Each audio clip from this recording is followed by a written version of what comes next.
Zach here from Universal Air. Let's learn how to adjust sway bars.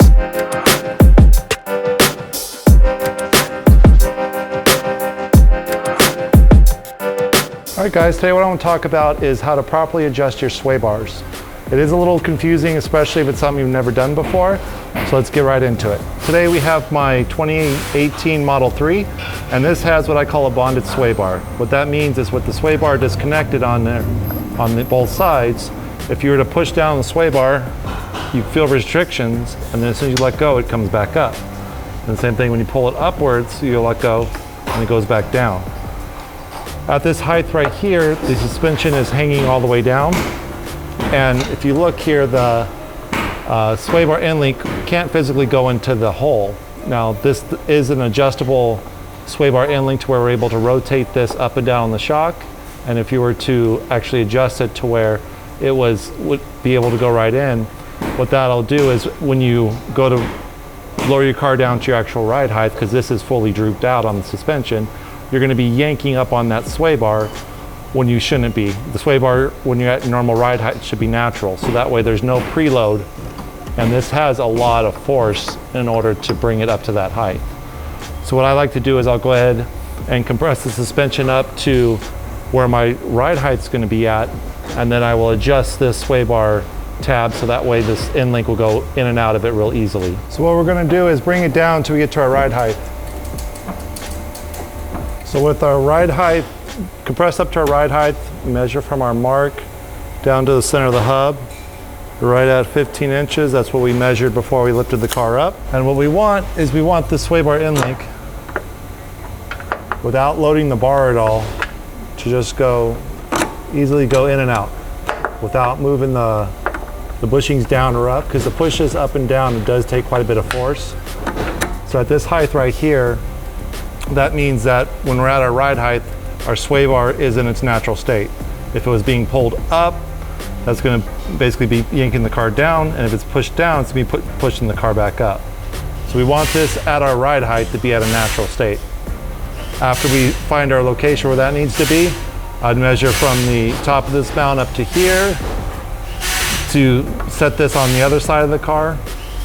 And if you don't have adjustable brackets, you have adjustable end links, you want to match up the length of this sway bar end link to the one for the other side. All right, now when it comes time to actually compressing the bag up to measure the height, if you look here as we compress it down, the bag starts to crunch up. So we want to make sure we keep a little bit of air in there to keep the bellows fully formed. If you look here, as we start adding air into it, it starts to fill out. Now we're just going to raise the car up a little bit. So right here we have 20 PSI in there. I'm just using a little generic regulator to keep air inside the bag. And that way we can keep it fully formed like this. So as we compress it down, it keeps its shape all the way down.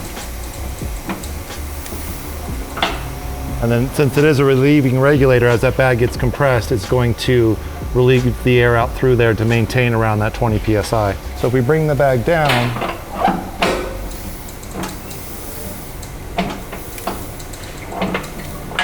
you might be thinking this is fully compressed on the bag, but in reality we want to make sure we measure it. So the bag right now is actually at 4 1/4 to 4 1/8, depending on where you measure at, which would be fully compressed.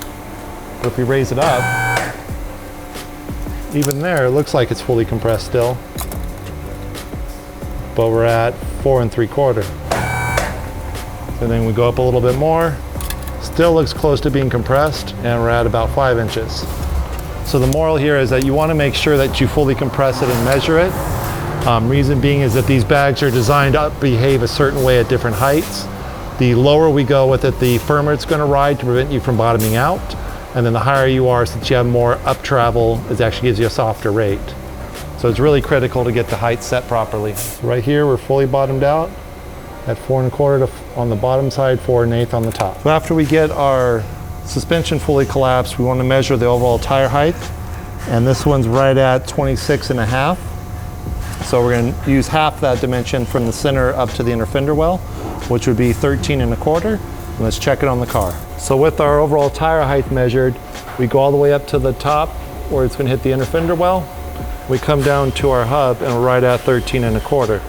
If we were, say, at 12 inches with it fully compressed, then that means our overall coilover is too long, so we need to lengthen the bracket off the lower shock body. Now, if it was at, say, I don't know, 14 inches, and we want to go lower, we can always shorten up the coilover threaded body on the bottom to make the car go down lower. But this one I have adjusted properly to where we're right at the 13 1/4. That way we lay out the car all the way down when the bag is fully compressed. Now, if we were trying to make the car go down lower, we would crack this jam nut loose here and thread the body down into the lower bracket. And if we want to make it where it doesn't go down as low, or if in our case was where the tire was hitting the inner fender well first, we would thread the shock body out. Now, you don't need to remove this from the vehicle. You can just disconnect that hose, crack that bottom loose and turn it. On here we do have the Swaybar, so we would need to disconnect the Swaybar end link as well, but it's a lot easier than trying to move this thing in and out of the car to make your adjustment. Now, when you're all done making your adjustments on the coilovers, take your wrench and put an actual ratchet into it, and that way you can put it on these keys and be able to crank them down, and then you can turn your ratchet to get a little bit more onto it. That way you can actually get them really tight. The other route you could do is some people actually take a screwdriver blade and stick it in there and hammer it.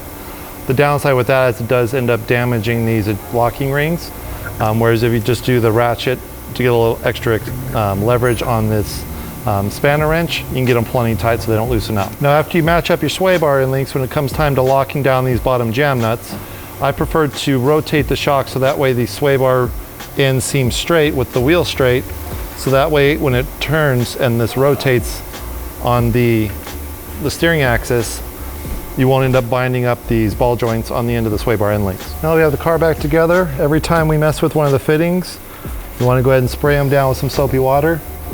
Looking for bubbles. Nothing on that one. Check our hose connection. There you go.